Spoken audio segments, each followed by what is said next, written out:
This is the Gear Extremist bicycle tail light, or you can use it as a headlight as well. To be honest, there's nothing significant about this light that I don't really like. I'm very happy with this light. Probably my favorite feature with this light is simply how easy it is to mount and dismount from your bike.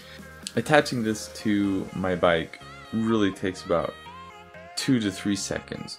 I can't imagine a faster bike light to mount and unmount. Another nice thing about this light is it is actually quite bright. You can see it in the daylight. That's pretty cool. A unique feature with this light is it has an LED here.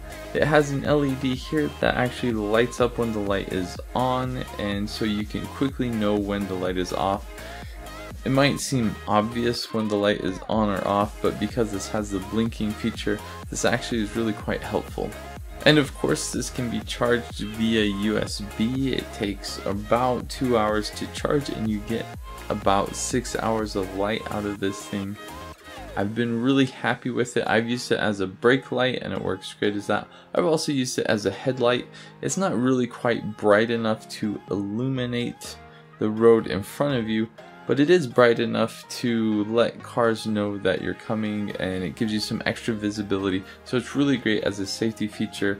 So it's not bad to get a couple of these. Use one as a tail light, one as a headlight. I've been very happy with this. Definitely the easiest light I've had to mount and unmount from my bike, which when you ride a bike every day, that is a very important feature to have.